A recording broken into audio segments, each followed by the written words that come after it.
Hello, good people, welcome back with me Tisa Masi. Tentunya dalam podcast kita kali ini, The Moran Experience.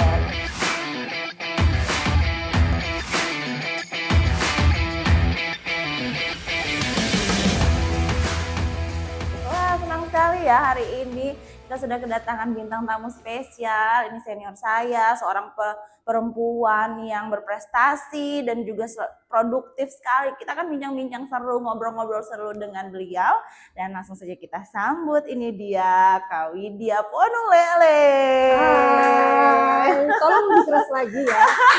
Bagus. Aduh. Bagus.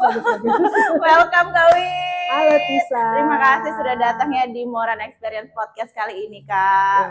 Ya. Tampaknya ini segar, ceria, dan juga kayaknya agak naik nih badan ini. Iya, bagus sekali. Terima kasih sudah diperjelas. Saya memang sekarang lagi banyak bergaul di pasar. Kayak kangkung disiram air es biar segar.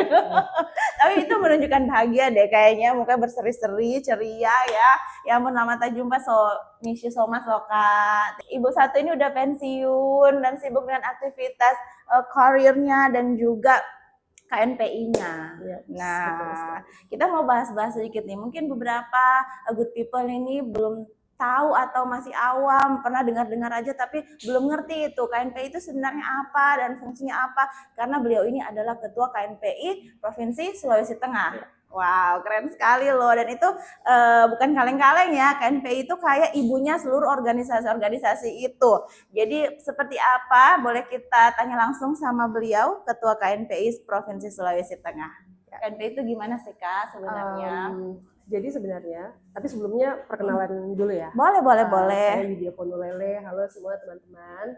Dan betul sekali yang bisa bilang, saya ini adalah ibu, mama-mamanya semua organisasi mahasiswa yang ada di Sulawesi Tengah, mulai dari organisasi kepemudaan, kemudian ada kekaryaan juga. Jadi ya memang peran saya jadi mama-mama. Jadi mama-mama ya? Ya, menaungi semua organisasi yang ada di Sulawesi. Oke, tadinya saya enggak mempersilakan perkenalan karena kayaknya sudah banyak yang kenal ya. Jadi tetap kenalan lagi ya, karena kayaknya Gen Alpha ini sudah mulai ini ya, harus mengenal juga. Nah, itu seperti yang tadi sampaikan. Jadi berarti Kawit itu mama-mama di rumah, mama-mama juga di organisasi ya. Betul sekali. Mama-mama di lingkungan kita juga. Di lingkungan kita juga, yang paling kakak tertua nih ya di lingkungan kita. Nah, Kawit selain bekerja berkarir sebagai ASN juga kan, dia juga kan kita tahu tuh banyak sekali organisasi-organisasi yang sudah pernah dijalankan dan bahkan banyak yang menjadi pengurus inti ya, ketua dan lain-lain. Boleh di spill ke apa semua yang sudah pernah jalankan sebelumnya sampai akhirnya menjadi ketua KNPI Sulteng. Jadi sebenarnya kalau dari zaman kuliah, zaman sekolah, lebih suka karena bolos sih. Karena kalau punya banyak aktivitas di organisasi, kita punya kesempatan untuk keluar, kabur dari kelas dan tidak dimarahin sama guru, nilainya juga aman. Betul. Dan ternyata akhirnya keterusan sampai di organisasi kepemudaan. Awalnya tuh nyemplung di beberapa organisasi kayak Fortanas, terus jadi wakil ketua KNPI juga di Kabupaten Sigi. Oh, sempat jadi wakil ketua di Sigi. Oke, Kak. Terus akhirnya kemudian masuk di beberapa organisasi komunitas juga, komunitas teman-teman organisasi kepemudaan yang lain. Dan akhirnya waktu itu mau ada pemilihan ketua KNPI, terus akhirnya kata teman-teman, coba ikut saja. Ya mungkin karena kebetulan saya perempuan, maka alhamdulillah prosesnya jadi lebih mudah. Oke, gitu ya Kak. Jadi berbagai organisasi yang sudah dilalui sebelum-sebelumnya sampai akhirnya Kak Widya bisa jadi ketua KNPI Provinsi Sulawesi Tengah ya Kak. Ini untuk itu ya periodenya sama kayak kepresidenan kah? 5 tahunan atau sepanjang masa? Sepanjang masa. Diktator banget gue. Sebenarnya periodisasinya itu hanya 3 tahun. Tapi kemarin karena ada COVID, kemudian akhirnya jadi sampai sekarang kita juga lagi mau running ke Musda lagi. Jadi saya sudah mau mempensiunkan diriku sebenarnya Oh nih. gitu. Lagi siap-siap untuk persiapan Musda provinsi. Oke, berarti ada persiapan Musda ya. Betul. Oke, baik-baik. Nah, Kawit juga kan selain itu juga dulu nih kita taunya ya, Kawit itu atlet basket di sekolah. Terus setelah itu sampai provinsi ya, Kak? Iya. Nah, atlet basket perempuan mewakili Sulawesi Tengah. Udah bertanding kemana aja nih, Kak? Kemarin kita Popwil yang untuk agenda Perbasi dan Bapopsi kan itu ada di Popwil. Terus akhirnya ke Hexos Extravaganza juga di Manado sama di Makassar. Oke. Gitu. Itu usia berapa, Kak? Waktu beta masih muda sekali. Itu SMA ya. SMA. Tapi dengar-dengar ini suka lihat-lihat juga, kayaknya Kak Widya masih aktif juga berolahraga basket dengan teman-teman seangkatan, seumuran, setim dulu ya? Iya masih kita ya, punya Kak? Satu tim yang isinya semua itu di atas 25 tahun. Oh gitu. Kaptenku itu 40, kelahiran 78 itu 44 tahun. Serius? Sekitar gitulah. Ya. Serius? Merinding loh. Wow, keren banget. Semua mama-mama. Semua mama-mama yang masih aktif main basket. Jadi kalau kita bertanding, yang teriakin bukan, orang kan biasanya yang teriakin cowok. Kita bukan, mama lari. Jadi anak yang semangatin ya. Terus kalau orang mau pertandingan kan perempuan semua nih. Biasanya kan tes narkoba dulu. Oh gitu. Kalau kita bukan. Apa tuh? Tes pack sayang. Oh tes pack, jangan-jangan. Karena pernah ada kejadian. Udah ikut pertandingan, terus tiba-tiba besoknya waktu mau final kata dia, aduh tidak bisa main Kak, kenapa? Saya hamil. Jadi sekarang begitu mau pertandingan semuanya langsung, tes pack, yang hamil jangan main. Jadi karena semuanya mama-mama ya, ibu rumah tangga gitu, jadi bukannya tes narkoba tapi tesnya tes pack. Jangan sampai main bertanding ternyata lagi mengandung kayak gitu ya Kak. Karena kan akan membahayakan kandungan. Iya, janin dan si buah hati gitu. Oh alah, oke deh, keren ya, banyak nih yang bisa kita gali nih dari Kak Widya. Buka. Saya mulai membuka sih ini pelan-pelan. Nah, Kak Wid kan kalau kita lihat-lihat nih di sosmednya Kak Widya ya, Kak Widya tuh concern sekali dengan mental health tuh. Banyak banget informasi-informasi tentang bagaimana mengatasi mental health, mengenal diri sendiri lebih dalam, dan juga bagaimana supaya kita itu aware terhadap kesehatan mental gitu ya. Boleh mungkin Kak Wid spill dikit nih, apa yang mungkin yang bisa Kak Wid bagikan ke good people nih yang memang juga lagi concern di mental health atau sedang belajar nih tentang kesehatan mental.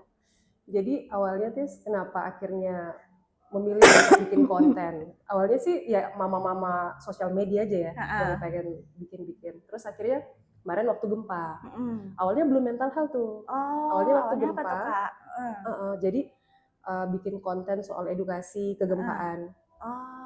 Nah setelah itu akhirnya bikin apa lagi ya. Akhirnya milih kenapa ke mental health, karena percayalah, semua orang yang bikin konten soal mental health dan betul-betul serius bikinnya, itu orang yang pernah di fase hidupnya berat sayang. Iya sayang. Berat sayang, makanya akhirnya memilih untuk bikin itu justru karena proses pribadi. Jadi belajar soal banyak hal, terus saya kenapa, kontemplasi banyak hal, akhirnya ternyata ada yang harus dibenahi. Nah mulailah belajar soal mental health, dan akhirnya kayaknya perempuan banyak sekali yang butuh ternyata soal edukasi kesehatan mental ini. Karena banyak yang tidak aware juga. Apalagi ke psikolog, orang kan khawatir ya, takutnya kan image-nya pada saat kita ke psikolog dianggap kita punya gangguan kejiwaan. Yes. Padahal bukan. Padahal belum tentu ya. Semua yang ke psikiater dan psikolog itu belum tentu gila gitu lah bahasa kasarnya. Walaupun kalau saya ada sedikit, tapi tidak banyak. Dan akhirnya milih untuk, kayaknya karena banyak orang yang khawatir dan takut untuk periksa ke psikolog, akhirnya pikir mungkin bisa bikin konten-konten edukasi yang mungkin sederhana dan masih bisa dipelajari sendiri. Walaupun pada akhirnya pada saat itu sudah membutuhkan lebih banyak perhatian, ya mesti harus ke psikolog lah. Iya. Tapi paling tidak dengan beberapa konten edukasi yang sederhana itu orang jadi bisa memilih untuk mencari tahu lagi soal dirinya, dia kenapa, kebutuhannya apa. Maka jadilah konten-konten itu dan akhirnya continue sampai sekarang ya Kak ya. Iya.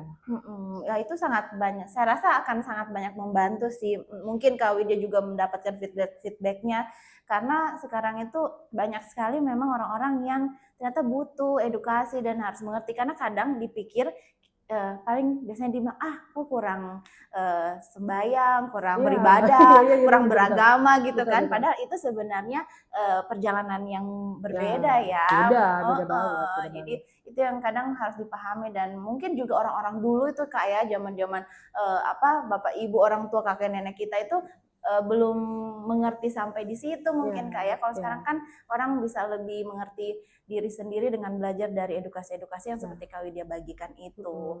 Oke deh, Kak Widya sebelum kita lanjut nih ngobrol-ngobrol kita itu punya tradisi. Ada apa Tisa? Kita itu punya tradisi di setiap segmen kita harus tos pakai air putih Kak. Masih aman ya. Masih aman. Silakan Kak diminum. Ini air putihnya dari Himalayan dan 7 samudra gitu. Luar biasa. Jauh sekali air putih. Jauh sekali tuh diambil sama si Grand itu Kak. Pantas Grand sudah putih rambutnya, jauh dia jalan ternyata. Jauh kasihan. Silakan, selamat minum. Wow. Gimana rasanya Kak? 7 samudra sekali ya. Asinnya beda-beda. Jadi bukan ada manis-manisnya tapi ada asin-asinnya. Oke deh. Saya selalu suka nih minum bersama bintang tamu saya karena itu tuh makan atau minum bersama dengan seorang itu kayaknya membangun chemistry yang lebih naik tingkat begitu katanya menurut penelitian Kak. Bisa jadi. Boleh juga. Kalau Kaira gimana kabarnya nih Kak? Alhamdulillah dia sekarang sudah SMP. Jadi sudah grow up dan akhirnya konten edukasi yang dibikin itu jadi banyak dia baca juga. Oh gitu. Jadi memang ada enggak feedback orang-orang yang iya nih saya ngalamin kayak gini, iya nih kayaknya ini betul, kayaknya orang tuaku gini atau temanku alamin gini. Ada nggak Kak feedback begitu? Jadi kalau feedback langsung di konten, entah mungkin kultur orang sini tuh kayak gengsi gitu ya, buat masih komen tabu gitu kan. mungkin. Iya mungkin takut disangka gila barangkali ya. Iya. Jadi takut ya komen kan. Tapi di beberapa kesempatan ketemu teman, ketemu keluarga, terus itu banyak yang akhirnya bilang bahwa oh iya relate ya. Terus ada yang bilang pernah ada satu konten soal emotional numbness. Emotional numbness. Ya. Nah itu emotional numbness itu gimana Kak? Boleh ceritain dikit Kak? Itu sebenarnya hal yang saya pelajari dariku sendiri Tes. Jadi ada satu fase dalam hidupku, saya tuh jadi merasa bahwa saya tidak bisa rasa lagi emosiku tuh apa saja. Numbness itu berarti nggak merasakan apa-apa. Iya bahasa keren ya, intinya sebenarnya mati rasa. Mati rasa. Nah, itu sudah. Aduh. Jadi di satu fase pernah saya jadi merasa bahwa kok saya tidak bisa rasa lagi. Saya ini lagi senang kah, lagi sedih kah, lagi marah kah, semuanya flat saja gitu. Terus akhirnya saya coba untuk nulis. Biasanya kan coba untuk nulis kalau lagi kayak bingung atau lagi tidak tahu mau bikin apa dengan diriku, saya tulis dulu Tis. Sampai saya coba tulis 50 hal yang bikin diriku tuh bahagia. Dan akhirnya saya bingung. Coba di list. Dan akhirnya saya bingung. Sebenarnya bahagia itu apa sih? Pada saat apa saya rasa saya bahagia? Saya sudah tidak tahu lagi. Disitulah saya sadar bahwa kayaknya saya ada yang tidak beres. Coba pelajari, kontemplasi, bertanya ke diri sendiri, dan akhirnya bahwa ternyata terlalu banyak emosi yang saya rasa saya repress, saya tekan, sampai akhirnya saya tidak bisa rasa apa-apa lagi. Oh gitu. Nah ada juga yang akhirnya bilang, oh iya Kak, saya rasa saya sudah tidak bisa rasa apa-apa sekarang. Saya sudah tidak senang, saya sudah tidak sedih, saya sudah tidak marah, semuanya sudah flat saja. Nah ada juga yang akhirnya bilang, Kak, bisa diundang nggak untuk di podcast teman-teman FISIP waktu itu, bahasnya kayak gini juga ternyata. Dan ternyata memang banyak orang yang sekarang ini itu tidak aware sama kesadaran dirinya sendiri, sampai akhirnya dia tidak tahu apa yang dia rasa, apa yang terjadi dengan dirinya. Jadi akhirnya hidupnya tuh dibawa arus hidup saja. Ngalir saja kemana hidup membawa ini, tapi dia tidak mengendalikan hidupnya yang kendalikan dia. Nah itu dia. Banyak yang seperti itu. Nah makanya sebenarnya mungkin yang paling penting itu kita menyadari dulu ya Kak kalau ada something wrong dengan kita, dan kita bisa mempelajari pelan-pelan bertahap untuk merubah atau mengerti situasi itu. Kalau kita tidak tahu bagaimana kita mau merubah dan mengendalikan itu ya Kak. Oke. Dan celakanya banyak orang yang justru sebenarnya dalam proses itu, orang yang belum mengenal dirinya itu butuh dipandu oleh psikolog. Nah, itulah kenapa penting buat pergi periksakan kesehatan mental ke psikolog. Karena mereka itu akan kasih guidelines buat kita untuk tahu diri kita tuh kenapa. Nah, makanya buat teman-teman yang rasa-rasa siksa kamu kenal kamu punya diri, psikolog sayang, jangan bawa diam dihukum, masukkan setan nanti. Jangan malah ketindisan ya. Tiba-tiba kejang sendiri dia ternyata stres. Iya betul. Karena ada manifestasi dari stres atau depresi itu atau mental illness yang tidak ini tuh ternyata bisa menyebabkan sampai physically ya Kak, sampai ada yang orang pikir kerasukan, orang pikir ketindisan, padahal sebenarnya dia lagi stres. Jadi kalau ada orang yang diam-diam di sudut, bukan berarti dia kemasukan, mungkin dia bisa ditemani. Betul. Mungkin dia lagi galau. Belum gajian juga mungkin. Atau dikejar cicilan. Iya.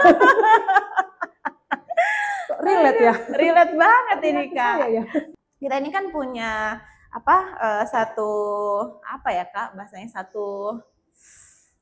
sekumpulan gerombolan. segerombolan kita ini adalah rusak negara, segerombolan kita yang suka bareng-bareng dan suka sharing kalau ketemu gitu. Jadi sebenarnya banyak tahu sih. Jarang ketemu tapi sekali ketemu pulangnya jam 2 malam. Iya, betul sekalinya deep talk tuh panjang lebar. Nah, Kak Wit, kita mau games dulu deh kalau gitu. Jadi setiap episode kita itu ada gamesnya Kak. Gamesnya itu berbeda-beda tergantung keberuntungan Anda. Jadi jadi Kak Wit akan memilih acak, gamesnya akan dipilih, nanti Kak Wit bacakan games apa yang Kak Wit pilih dan Kak Wit harus memainkan itu. Kok agak ngeri juga ya? Boleh. Okay. And this is the games time.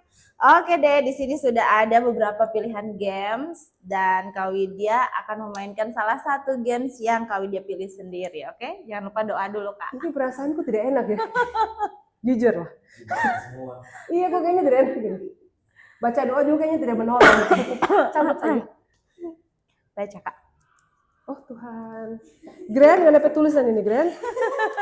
Lupa tahu kita Grand. Card question.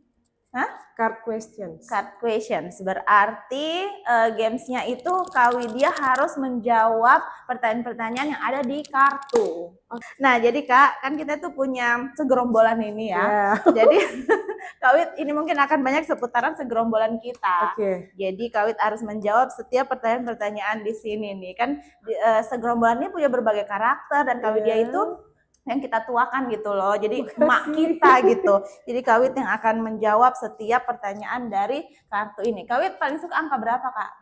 13. 13? Iya 13. Katanya angka 13 itu kan angka sial, tapi buat Kak Widya itu adalah angka kesukaannya, berarti keberuntungan untuk Kak Widya. Lucky number. Berarti nomor punggung 13. Dari SMP sayang. SMP 13. Sampai ini mama main 13. Wah keren sekali. Ada yang mau itu nomor, jadi saya tak bakal Iya. Jadi ketua mengalah. Iya, jadi karena tidak ada yang mau pakai, saya bakal lain temanku tuh. Jadi itu saya ambil. Jadi bukan karena itu nomor bagaimana sekali, tidak. Cuma tersisa. Ayo cepat itu kartu. Kita tidak sabar mau membuka aib ini. Berarti 13 kartu yang harus Kak Widya jawab. Yes. Banyak itu. Tahu begitu bilang 4. Memang suka terjebak di situ ya. Silakan. Ambil memang. Yes. Oh Tuhan. Apa yang bakal kamu lakukan kalau pertemanan kita mulai toksik? Nah. So boleh jawab ini? So boleh langsung jawab Kak. Kita togor sayang. Nah, berharap apa? Kita bawa diam akalnya enggak? Kita kasih tahu. Karena so toksik. Karena ini kita emak ya, jadi pasti langsung straight to the point ya. Dan memang karakterku begitu tuh. Yes, betul saya sih. Tidak suka cerita orang di belakang. Betul. Untungnya saya tinggal di kota, kalau di kampung didoti orang. Ini mesti 10 di mana? Di sini Kak, di sini Kak, silakan. Tuhan, pertanyaan macam apa lagi? Masih ada 12. Masih ada 12, silakan. Lu mau ambil di tengah? Boleh. Langsung gemetar ini tangannya. Bagaimana cara kamu menyikapi teman circlemu kalau kamu tahu mereka mempunyai masalah satu sama lain? Kasih bakal lain sayang, oh nyanda.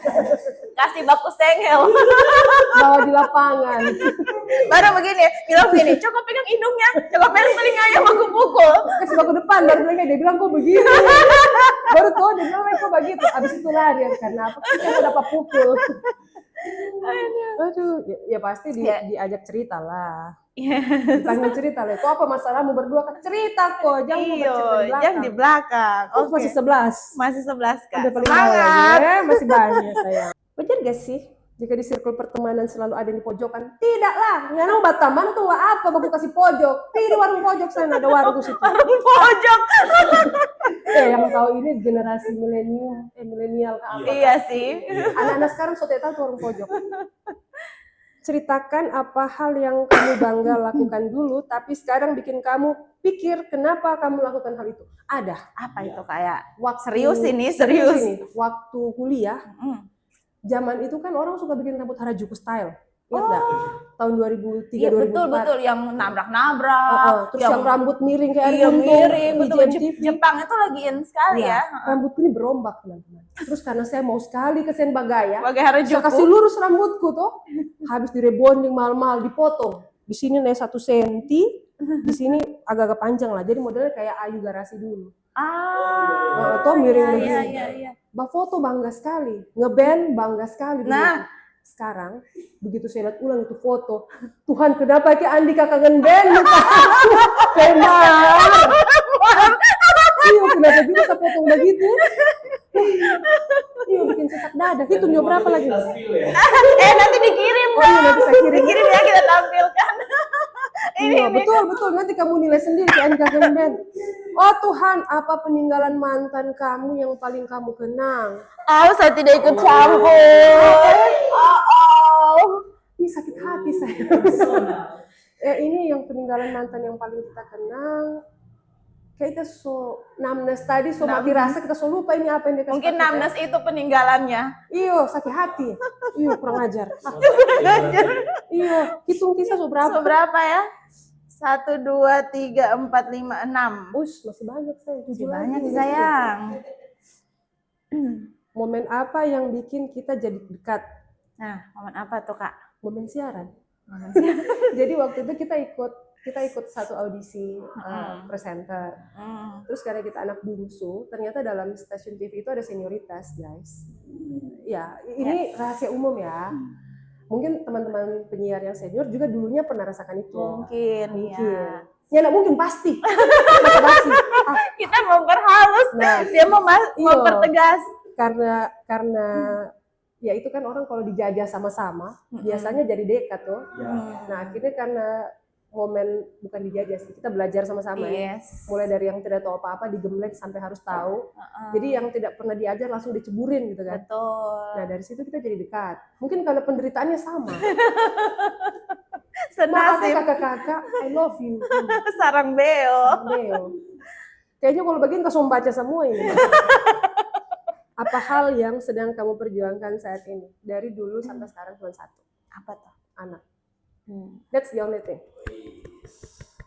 Kaira, dengar itu Kaira. Soalnya mau berjuang yang lain sekarang so habis angka-angka bambu, so ndak momen. Jadi berapa itu Kak? Contoh 1, 2, 3, 4, 5, 6, 7, 8, 5, 10, 11, 12, 13. 12, 4 lagi. 4. Jangan di korting, saya suka di diskon, saya sombong. Asik. Berapa lama kamu bisa sembuh dari patah hati? Oh Tuhan, pertanyaan macam apa ini? Kayaknya di zaman yang dulu. Iyo, apa circle pertemanan kamu bisa membantu? Sangat. Saya pernah, fase hidupku pernah sangat berat, terus sampai akhirnya selama 4 tahun tuh saya harus berjuang survive.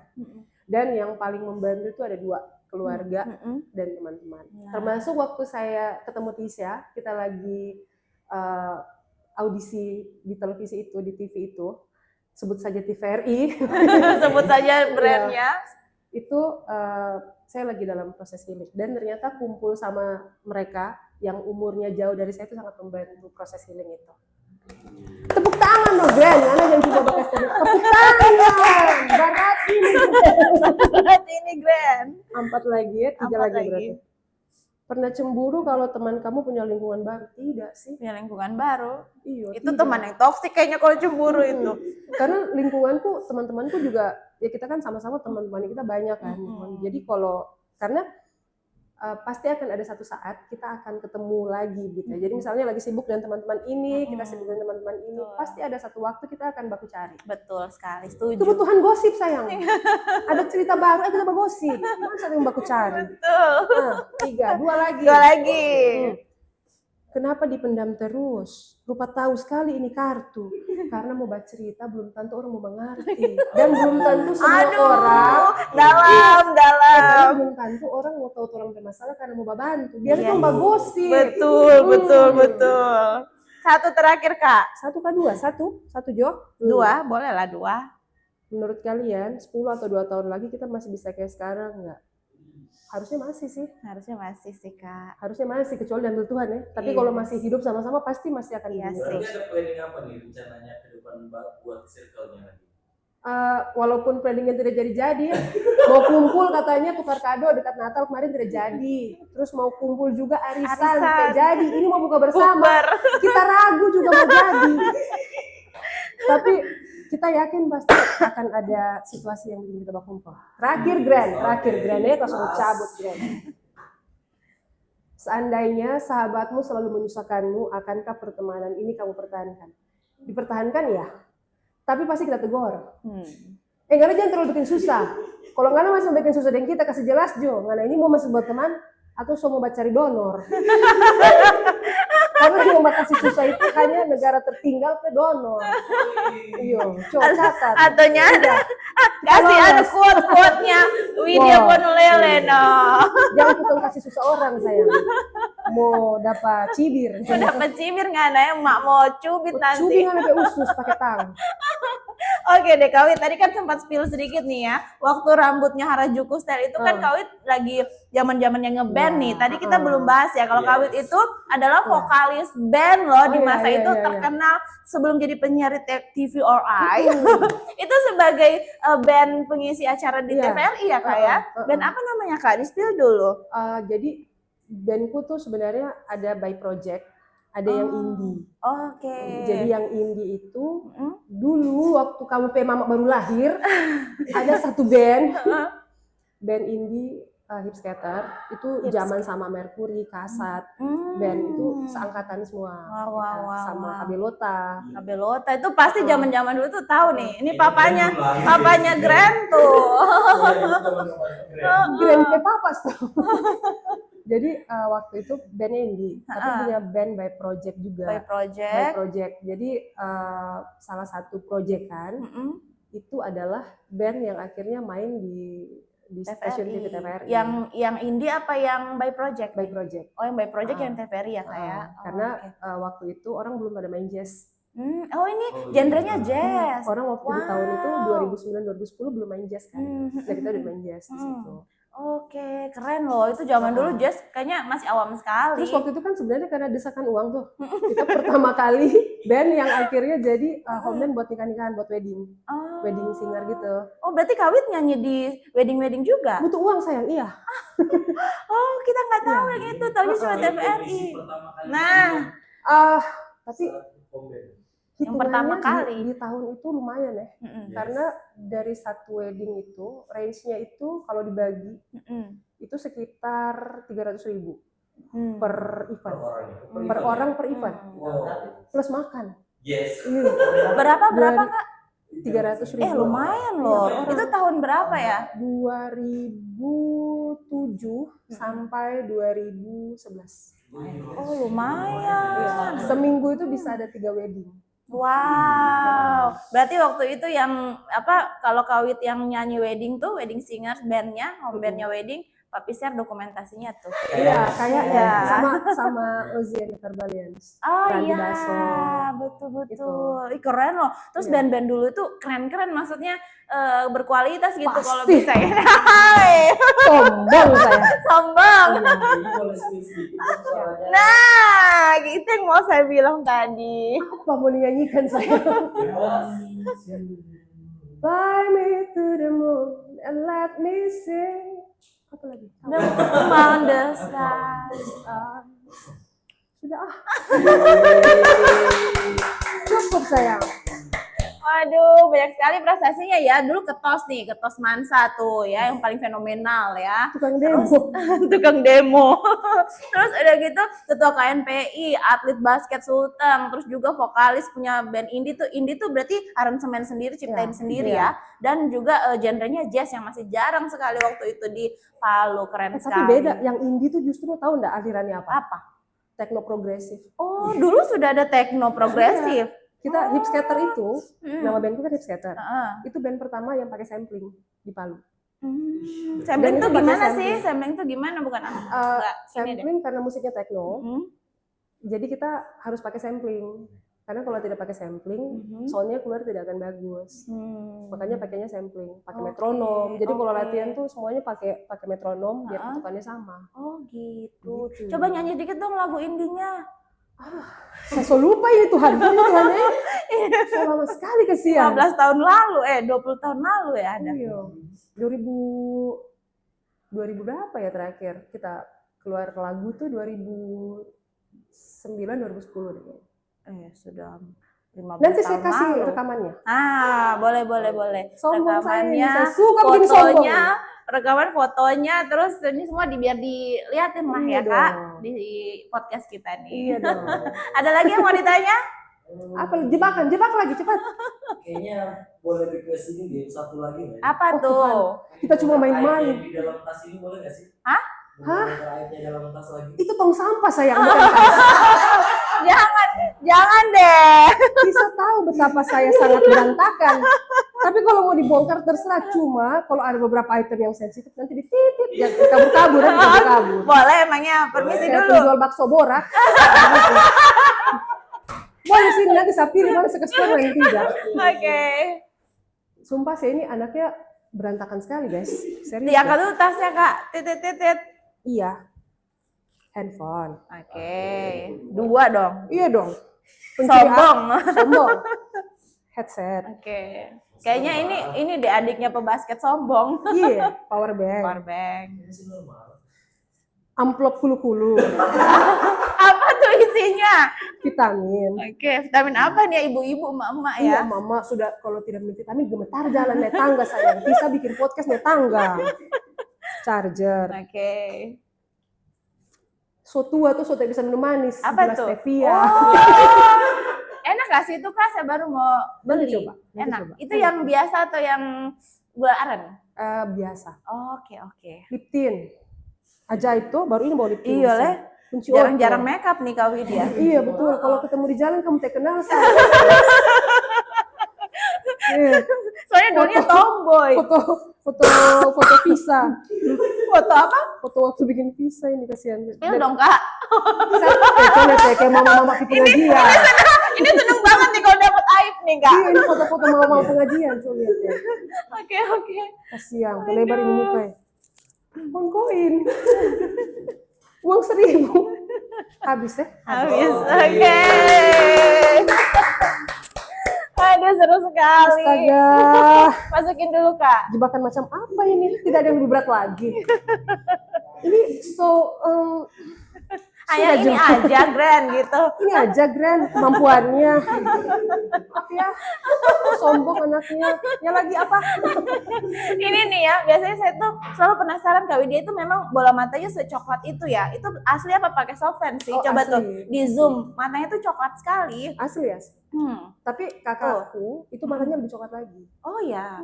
Oh, itu dari mama atau papa itu kayaknya. Ibu. Jangan-jangan ada Dari turunan bule. Aduh. dari ibuku. Ibuku bukan keturunan bule sih. Tapi tidak tahu kenapa matanya Dorain coklat-coklat. Coklat-coklat tuh bagus loh Kak. Saya tuh kalau cari softfans selalu yang coklat sukanya. Nggak suka tuh yang biru hijau yang warna-warni itu, tapi coklat yang deep gitu tuh bagus menurutku ya. Balik, kita kalau siaran dulu pakai warna abu-abu. Oh Supaya iya ya, kayak kucing. Kawit pakai abu-abu ya. Iya, mata sudah coklat tuh. Jadi kalau pakai softfans coklat lagi tidak berubah. Iya sih, betul. Jadi sama aja. Samsach. Oke Kawit, thank you so much sudah datang dan bermain games dengan kita. Mungkin boleh kasih masukan nih buat anak-anak Gen Z atau ini yang mau seperti Kak Widya punya segudang kesibukan yang bermanfaat dan juga bisa menjadi sosok ibu seperti sekarang tapi tetap aktif berkarir dan juga berorganisasi. Boleh Kak, silakan. Jangan sia-siakan waktu yang kalian punya, karena umur itu adalah hal yang tidak bisa diulang dan pengalaman itu sekolah yang tidak bisa didapat dengan biaya apapun. Jadi kalau ada kesempatan ambil dan jangan takut gagal, dicoba saja. Kalaupun gagal, tidak semua orang peduli dengan kegagalannya kita, karena kita tidak terlalu penting juga ya, jadi dicoba saja. Karena kalau tidak dicoba, kita tidak pernah tahu hasilnya apa. Karena itu yang saya tidak pernah lakukan waktu muda, saya terlalu takut. Mencoba? Iya. Masa takut sih, mencoba saja sobanya begitu bagaimana? Iya. Mungkin so jadi. Masa sih saya nggak percaya kalau takut mencoba. Berompak. Bajak laut saya kalau saya berani. Sudah saya rompak semua di perairan begini. Aduh, selalu seru sekali ya dengan Kak Widya Penuleli. Thank you so much, tepuk tangan lagi dong semuanya. Oke, begini juga ya. Kak, sekali lagi thank you ya sudah hadir di podcast kita dan seru-seruan bersama dengan ngobrol-ngobrol yang inspiratif. Semoga apa yang kita diskusikan, apa yang kita bincang-bincang obrolin itu bisa bermanfaat dan diambil yang positif-positifnya ya. Guys, good people. Dapat sampah-sampah buang. Jangan ambil. Jangan sampai mama mau marah nanti karena nontonin podcast gara-gara kita. Oke deh, kalau begitu ya kita harus tutup podcast kita kali ini dan akhirnya saya Tisa masih undur diri dan bintang tamu saya Widya. Terima kasih. Terima kasih, sampai ketemu di The Moran Experience next episode. Bye. Bye.